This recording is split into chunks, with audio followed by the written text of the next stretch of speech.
I'm Sarai. And I'm Haley. And this is Seamwork Radio. Hi, welcome back to Seamwork Radio. So today we're talking about how we sew through body changes. And we're going to talk about the times that we were personally challenged by body changes, and then the 9 tips that we found for sewing through body changes, both large and small. So let's start with our icebreaker today. Haley, is there an outfit your parents made you wear as a kid that you hated? Yeah, definitely. I had a lot of opinions about my clothing from a young age. Of course you did. Like, for obvious reasons.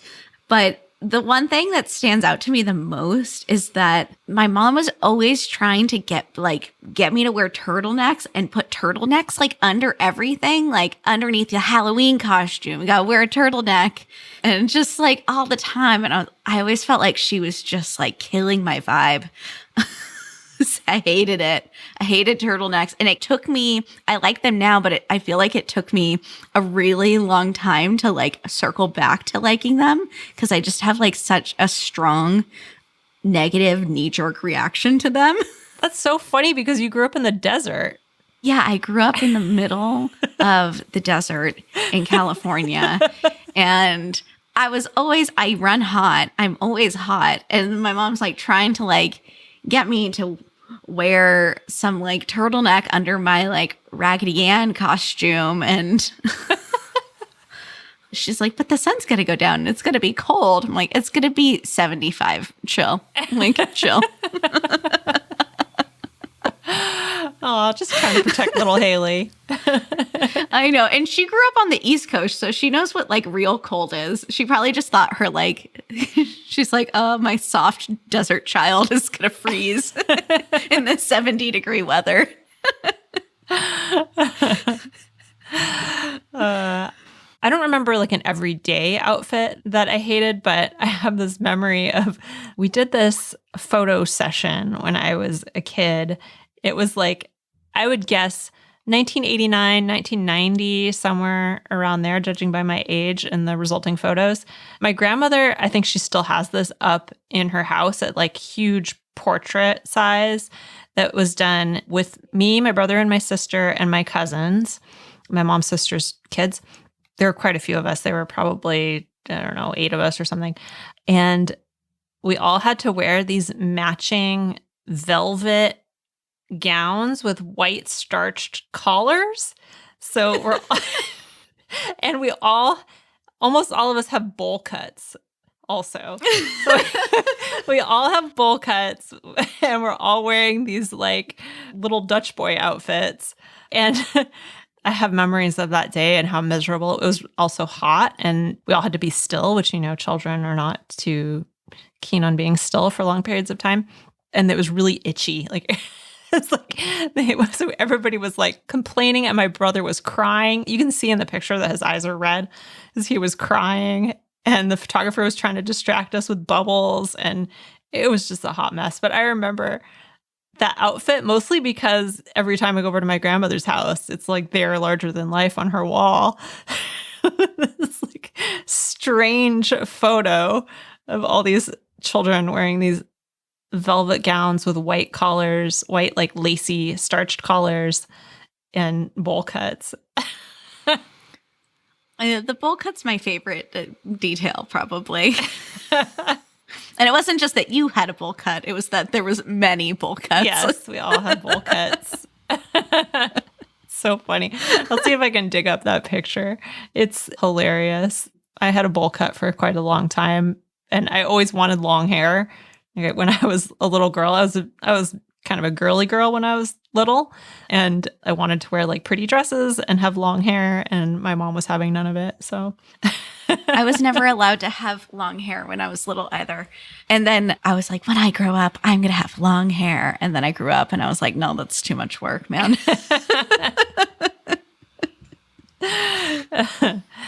Yeah. So today, what we wanted to talk about, first, icebreakers. So if you have an icebreaker that you want to share with us so we can use it on a future episode, you can do that by going to seamwork.com/go/icebreakers if you're a member, and there's a thread on the community where you can post them, and we might use one on a future episode. But today what we wanted to talk about, as I said earlier, is sewing for a changing body. And that's something that can be really, really challenging for all of us, I think. You know, we all go through body changes. We all have to deal with this at some point in our lives, sometimes many points in our lives. And I think it can be really demotivating, especially if you anticipate future body changes and you realize that your body is going to change soon for whatever reason, you know, whatever life stage you're in or major change that you know is coming, that can really sap your creativity and make you feel like it's really just not worth it. Why make things for a body that you know is going to change? So I think, you know, just making things and you're not going to be able to wear it, you know, it feels bad. It doesn't feel great to make stuff that you know you might not be able to wear. So we wanted to talk about some practices that you can use or some ways that you can approach your sewing when you're going through these times in your life that I think we all go through, and figure out ways that you can still have fun sewing and still make the most of it and get everything that you love about sewing out of it while dealing with these changes. So the other thing that I wanted to mention is that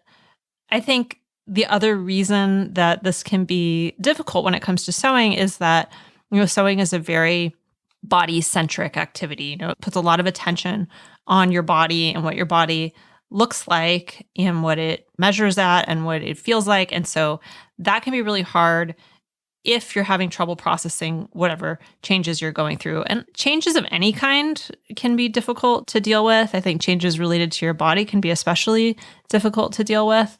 So that's completely natural. And then sewing just kind of shines a spotlight on that difficulty. So I just wanted to highlight that because I think it's worth acknowledging that it's normal to feel that way when you're going through these things, but that doesn't necessarily mean that you have to give up sewing during that time. So, Haley, do you want to talk about some times in your life that you experienced this? So there was a time where body changes kept you from sewing? Yeah, totally. All of my adult life have always been, my set point is just naturally somewhere around a size 14. Sometimes I'm a little smaller, sometimes I'm a little bigger. But the one time that body changes affected my sewing the most was definitely when I was pregnant.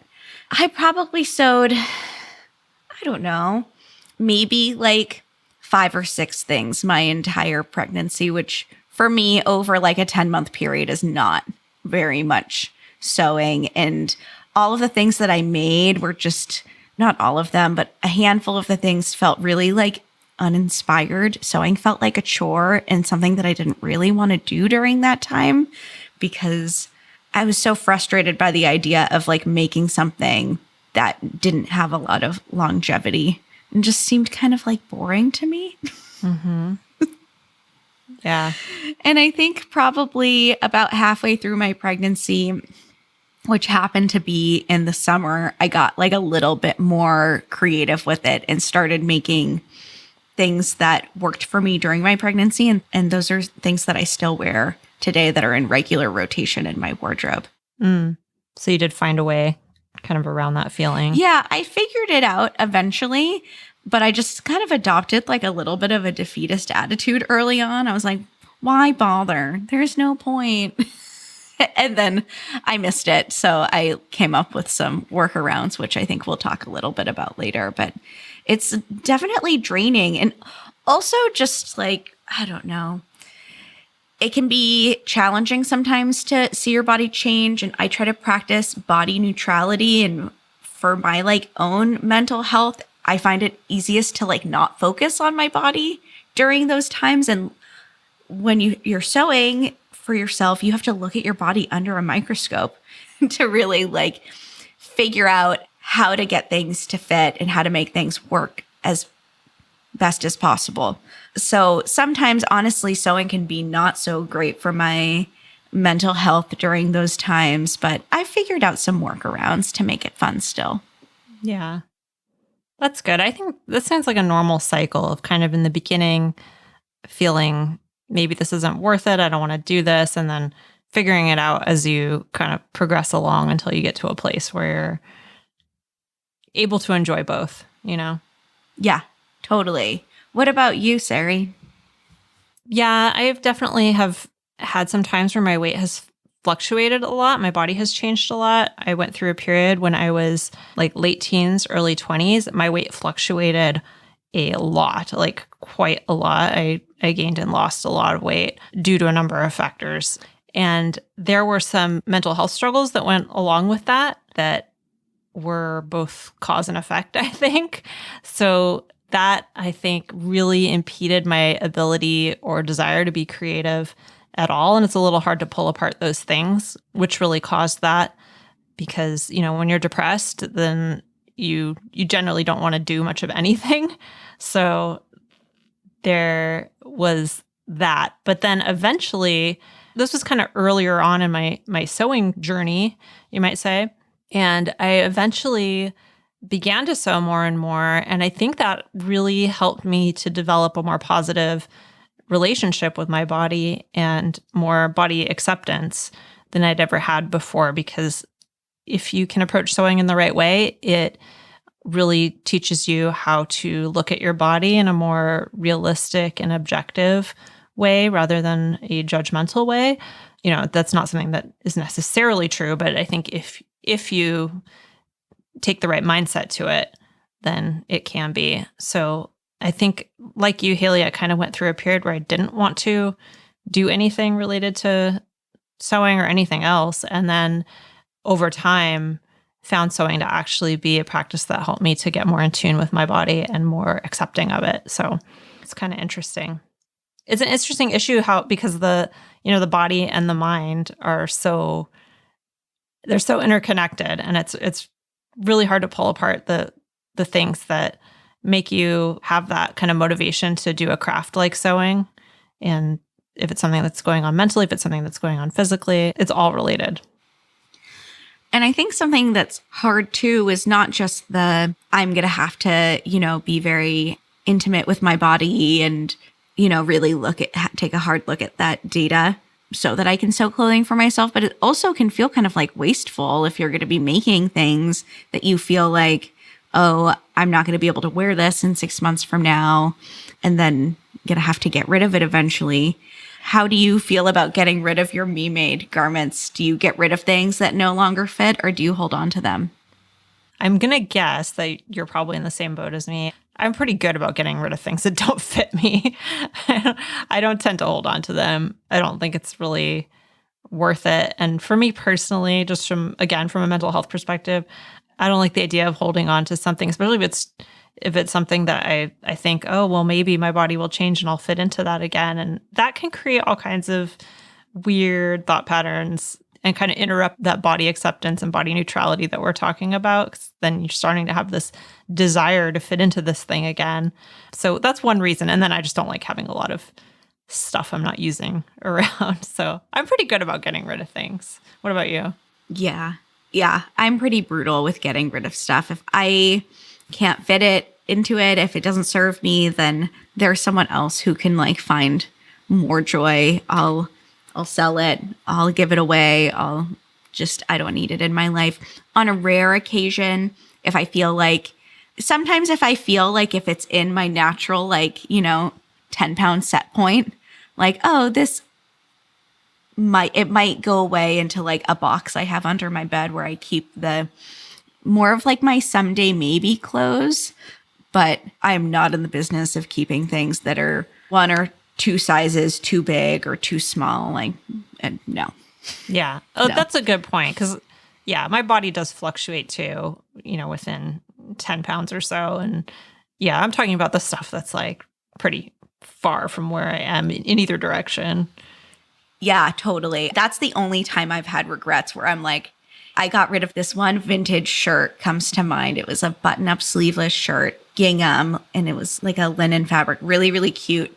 And I tried it on one day and it was maybe an inch too small for my bust. It fit, but it was just a little gapey. And then in a fit of anger, I was this is going in the Goodwill pile. Screw this. And I think about that shirt all the time. I'm man, that was so cute. It honestly would probably fit me right now.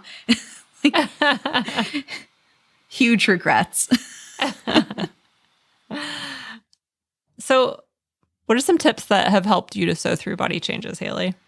Well, I guess like in terms of things that I learned, especially during my pregnancy, is that my number one thing that really helped me was identifying the parts of my body that weren't fluctuating as much and then sewing things that fit that area. So a really good example would be I made a dress using the Clark pattern, which is one of our Seamark patterns, and it's a top, but I hacked it into a dress. And the Clark design is a tank top, but it's fitted through the shoulders and upper bust and a little bit through the bust and then kind of like flares out from there. And I made a really cute self tie that wrapped around the waist twice. And it's kind of a midi length and has this high slit. So cute, but it's very like fitted in the upper bust. So it's not like a total sack. And then I had the belt so that it was adaptable. I wore it like an empire waist back then. And it's probably one of my most worn summertime garments now. I wear it all the time without the belt for like a cute breezy look and with the belt. And that was like that was probably like my aha moment when I was sewing during my pregnancy. I'm like, this is where it's at. I sew things that fit up here and then let everything else just be easy breezy and free. Yeah, that's a good one. I think that's a good tip. It's identifying the parts of your body that you can fit and that aren't fluctuating as much and sewing things that fit in those areas rather than worrying about the parts of your body that maybe are changing. And this is going to be different, like kind of for everybody, depending on your body type or what changes you are going through or anticipating going through. But oftentimes I find that like the upper chest and the shoulder are pretty safe bets when you're taking that approach. Yeah, definitely. I think another thing that has helped me, so this is kind of our second tip, is sewing more with knits and also using more elastics and more just generally stretch fabrics, or using drawstrings and adjustable closures, things that you can easily move around and change in that way. I think that's really, really helpful. I think a good example of this is in my closet is the Lucy jumpsuit, which is one of our patterns. I have that. It's a knit. It has a drawstring and elastic waist. And even if my body is fluctuating up or down 10 pounds or so, it totally fits me just fine. And it's super, super comfortable. So I think just leaning into those types of projects, depending on what your body changes are, can be really, really helpful and help you to make things that are comfy no matter what size you're at that moment, and also still really fun to sew. Yeah. Lucy's a great example because it's knit and it has that adjustable drawstring waist. So it's kind of like doing double duty there. Yeah. And then another thing you could do is sew some outerwear, because that's something, like we were saying, Haley, where your shoulders and upper bust maybe are not changing quite as much as the rest of your body usually. So when you're going through these kinds of body changes, you can still usually sew outerwear. Not always. There might be, depending on what the changes are, but oftentimes you can still sew outerwear and make that work for you no matter what kind of fluctuations you're having. I know that I've had outerwear in my closet, in my coat closet downstairs. There's outerwear that I've had for 10, 15, 20 years because, well, not only does it last a really long time often, since you're putting it over other clothing and you're probably not washing it as much, but also, it's going to fit almost no matter what, unless it's something super, super fitted. It's probably going to fit. Yeah, I think that outerwear is generally designed with extra ease because it's anticipated that you're going to be wearing it over other layers of things. And so that additional ease makes it so much more forgiving when you're dealing with body fluctuations. And I think that I love sewing outerwear. I know you do too. I think it's just like so fun and gratifying. And it's like this beautiful little love letter you can sew for yourself and wear all the time. You get so much use out of outerwear. And if you're just having like not super yummy body feels, then I definitely recommend sewing yourself like a rad coat out of like the most luxurious fabric that you have in your stash and just owning it. Yeah, for sure. I always think about there's this book by the American designer Claire McCardle. And she, oh gosh, I don't remember the name of the book, but we'll put it in the show notes. She wrote this book, I'm guessing probably in the 60s, maybe the 50s, about fashion, how to dress, that sort of thing. And she has these kind of like rules, her kind of style rules. And one of them is she recommends that women have lots of different coats in different colors, like have a bunch of bold coats, because it's something that, you'll have for a long time. And instead of having just one boring beige or black coat that you wear all the time, you can really mix up your wardrobe and extend your wardrobe by having a bunch of different coats. And that's definitely something that I that I have in my wardrobe. I have a lot of coats. I love coats. I love that. I like generally do not subscribe to fashion rules and wear this, don't wear this. Everyone needs to have this in their closet. But that is one I can get behind. Yeah, I think it's fun if you don't look at them as rules, but as, well, these are her personal rules. What can I take from it, Especially if they're contrarian like that. Because I think, at that time, it's probably not the norm to invest in multiple coats when you could have one good coat. So it's a really cute book, too. It's got really cute illustrations in it. The other thing that we could suggest is to explore more niche sewing. We've talked about niche sewing before on the podcast. And if you're sewing things like bags, or you're sewing things like you're trying to make shoes, or maybe learning to work with leather, or, just trying some different kinds of skills that aren't necessarily things that need to fit your changing body, that can be a really fun way to still incorporate sewing into your life and also learn some new things while you're going through this particular phase of your life. And I think that's really fun. I think sewing bags is really fun. It's something I wish I did more because it's so practical. I've been thinking about sewing some, not bags, but like baskets and things for my house and home deck kind of stuff like that, which I think could be really, really fun. So I think that's something maybe we overlook as garment sewers sometimes, that there's all these different ways to apply our skills. And you'll probably learn something that you can apply to your garment sewing later too. So, yeah. And then also, it can also be a good time to explore some different styles and really think about what you like to wear in this moment in your life rather than what used to feel good to you. So I think, it's kind of embracing change and recognizing that what you felt good in at one time won't necessarily be you forever. And that's okay. We all change and our bodies change, and sometimes our style changes along with that. And our body can sometimes lead that change. Sometimes it comes more from within, but sometimes it comes more from our actual body shape and what feels good to us at that moment in time. So maybe think about things that what you considered maybe quote unquote flattering on you in the past isn't necessarily what you feel great in now, and that's okay. And that's just a normal part of life. So I think it can be a good opportunity to explore some styles you hadn't considered before.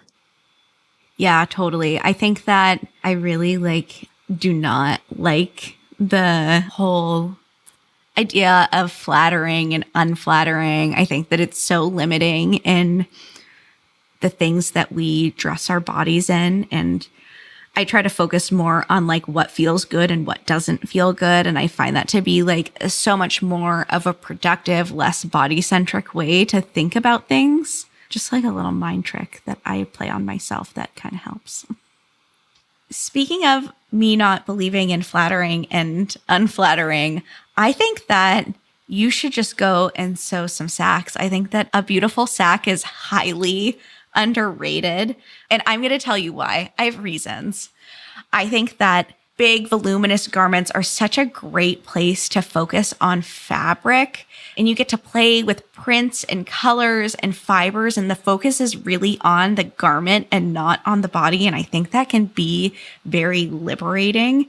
Plus, they're just a lot of fun to sew because you're not fussing with a lot of fitting. You're just focusing on the practice of sewing. And I think that in itself is very freeing as an activity. Mm-hmm. Yeah, I've been thinking about making like a big sack dress for the summer, but incorporating some really fun details into it. Like, I don't know, some little like pleat details or like lace insertion or just some really like fine details into what is otherwise like a very shapeless plain dress. And I really like that look. It's like modern, but also a little bit romantic. And I think it can be really, really nice. Can be so fun. When I was pregnant, I gave myself the task of, once I kind of started to figure out sewing for myself, I decided that I was going to make 2 bow tops. And bow is it's a really popular pattern of ours. And it's just like a very like boxy woven tee with cute little cuffs. And I decided that I was going to take 2 of the fancier fabrics out of my stash and sew something for myself with them. And I made bows. And one of them is a silk and cotton twill that's like really, really gauzy and super shifty and kind of annoying to sew with, but just like so gorgeous. And it's a little sheer, which I love. I love a sheer moment.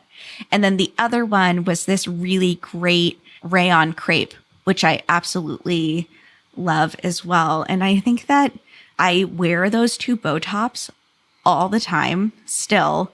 And they were great. I would layer them over dresses when I had like a big belly, and it was awesome. So I recommend making yourself not just any sack, a super fancy sack. Yeah, that's great. A really fancy sack.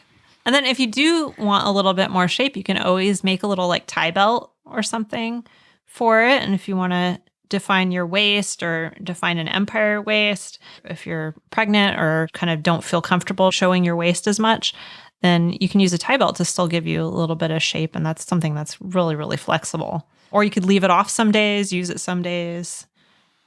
I like that. Something that I find that can be kind of helpful. I'm fairly short and also curvy. And so a trick that I like to use when I'm making a sack, and I'm not like so concerned about like creating an hourglass look, is that I don't want the fabric to look like it's swallowing me whole, is that I lean towards drapier fabrics, because then you can see like a hint of the body underneath.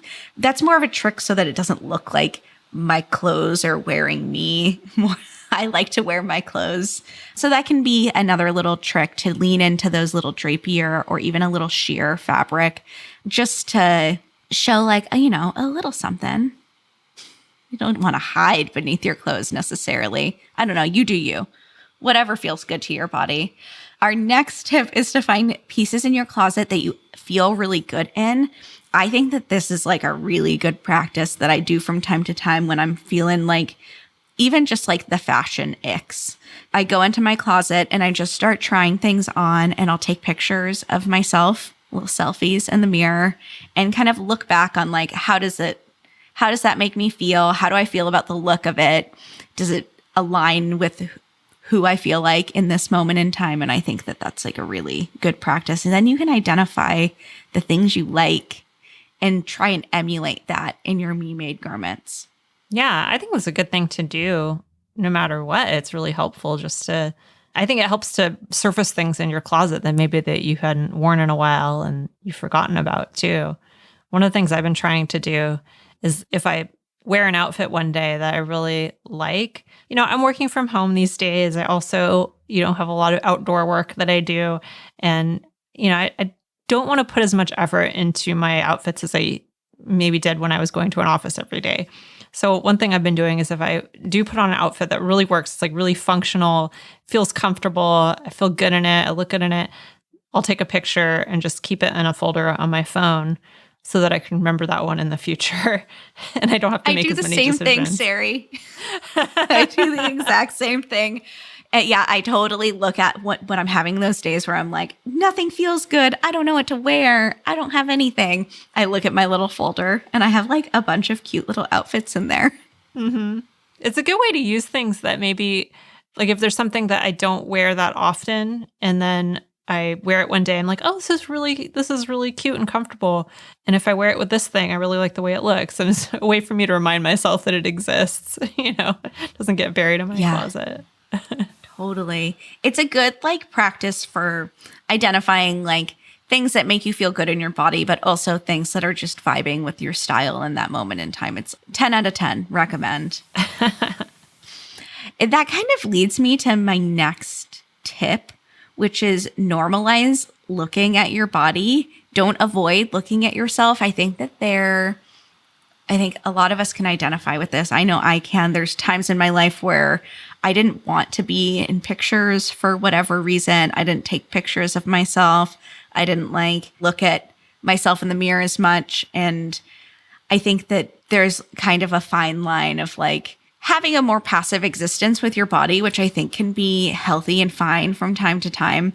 But then also there's this, it can go into kind of like dissociating from your body, and that can be kind of bad. So I think normalizing looking at your body and that practice of taking pictures of yourself in the mirror, and you can save them in a folder on your phone. I know on iPhone you can create a private folder and you can save it there so it's not a bunch of pictures in your camera roll of yourself if that makes you feel weird for whatever reason. But it's so helpful. And kind of to echo that, normalizing looking at other people who have bodies that are similar to your own.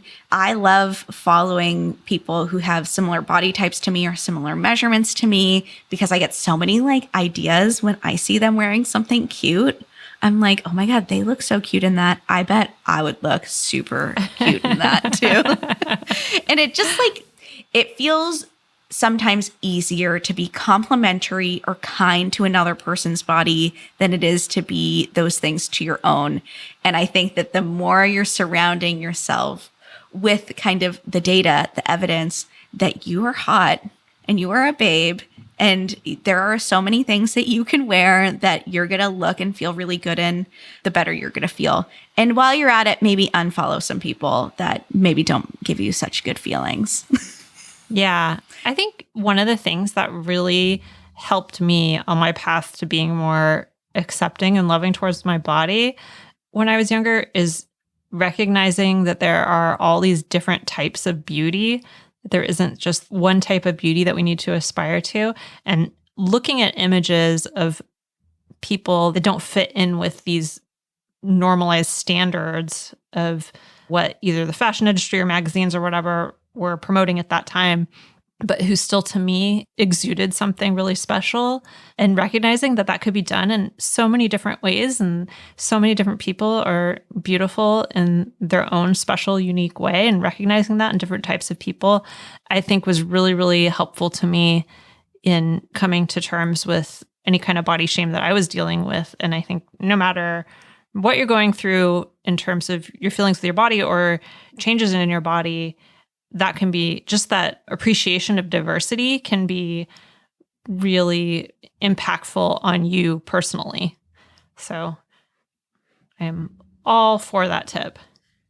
So I'm going to recap what we talked about today before we go. So the tips that we shared today, we had a lot of them.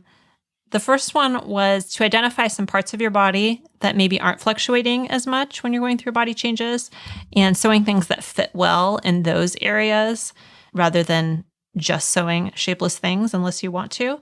Sewing with knits and things like elastic, stretch fabrics, drawstrings, and things like that, things that can be adaptable is another tip. Sewing some outerwear can be really, really a great time to do that if you're going through a lot of body changes. Exploring niche sewing, including things like bags or shoes or home decorating projects or all different kinds of sewing that you can do that doesn't rely on having a perfect fit. It can be a great way to learn skills at the same time. Exploring some different styles. If your body's going through changes, maybe what you once felt good in isn't really you right now, and that's okay, and that our style evolves as we change. And then the next one is to sew some sacks and just focus on the fabric and using something really, really special or incorporating some really cool details, things that you love, and doing that in a shape that's not as fitted can be a great way to still really enjoy your sewing. Find pieces in your closet that you feel really good in and then try to emulate those. And then the last couple tips are not to avoid looking at yourself and really expose yourself to your own body by looking at yourself and not shying away from looking at yourself or taking pictures, that sort of thing. And then also the same for others. Make sure that you feel like you're getting enough diversity in the images that you consume, and looking at people that look like you can really, really help you to come to terms with where you're at this moment in time and recognize that beauty comes in all forms. So those are our tips for you today. And if you want to hear more about this subject, I highly recommend an episode that we did last year with Maggie called Sewing for a Changing Body. And it's her story about sewing during times when her body went through some really, really dramatic changes and what that's like for her. Really recommend that episode. It was really awesome. And then also, Haley mentioned the bow top, which is a real boxy top that we have, really easy to sew, really fun to sew. And you can make a whole bunch of them in all different fabrics. Doesn't take a ton of fabric. So if you want to sew a sack type outfit with us, we actually have a free class on the bow top. So if you go to seamwork.com/go/learn-to-sew, I'll say that again because that's a little confusing. seamwork.com/go/learn-to-sew. We'll put it in the show notes as well. That will sign you up and we'll send you a link to the bow class, which you can take with us if you want. And if you want to sign up for a Seamwork membership, as a podcast listener, you get half off our unlimited membership. So if you're interested in that and you want to participate on the community and also get access to over 200 sewing patterns along with our classes, you can join us and use the URL seamwork.com/go/podcast50. That's seamwork.com/go/podcast50. And that will pull up our page where you can join us and get that 50% off. And if you liked this episode, we would love if you would leave us a review on your podcast platform of choice, whether it's Apple Podcasts or whatever podcast platform you use. Really, really helps us out. It helps people to discover the podcast, and we love reading them. It's so wonderful to read what you guys write. So we have a review here we wanted to share from Stephanie. I just love this review, so we had to share it today. Stephanie writes, I love listening to the Seamwork podcast while I'm sewing. I've been really into the series about sewing by design and how it really breaks down the skills, steps, and most of all mindset that goes into successful sewing. Personally, I classify myself as more of an advanced sewist, but I teach beginning sewing lessons and will certainly use some of your ideas and concepts with my students, as there is so much to overcome, learn, and keep in mind when you're a beginner. So thank you, and I'll be listening and thinking of your intelligent, fun, and warm guidance as I'm teaching this wonderful and valuable skill that we love and share. Oh, that's so wonderful, Stephanie. Thank you so much for leaving that review. Really, really thoughtful. Yeah, talk about warm and kind and fun, giving me all of the good feelings right now with those words. Thank you. Yeah, thank you so much, Stephanie. What an awesome audience you guys are. Thank you so much for all your kind words. We really, really appreciate them. We couldn't do this without you guys, so thank you so much. So with that, we're going to end our episode today. I'm Sarai. I'm Haley. And this is Seamwork Radio. Seamwork Radio is brought to you by the team at Seamwork. Seamwork's an online community that supports you in creating a wardrobe that feels right for you. When you join us at Seamwork, you become part of our private community of makers, and you also get access to monthly sew-along classes, a library of over 200 sewing patterns, and tons of great resources to help guide you through the sewing adventure that you choose. Podcast listeners can get half off a Seamwork Unlimited membership, which means you can download as many of those 200 plus patterns as you want at any time, and our community will be there to guide and support you. If you'd like to join us for half off, just visit seamwork.com/go/podcast50. You can also find us on Instagram at Seamwork, or visit our YouTube channel, which is called Seamwork Video.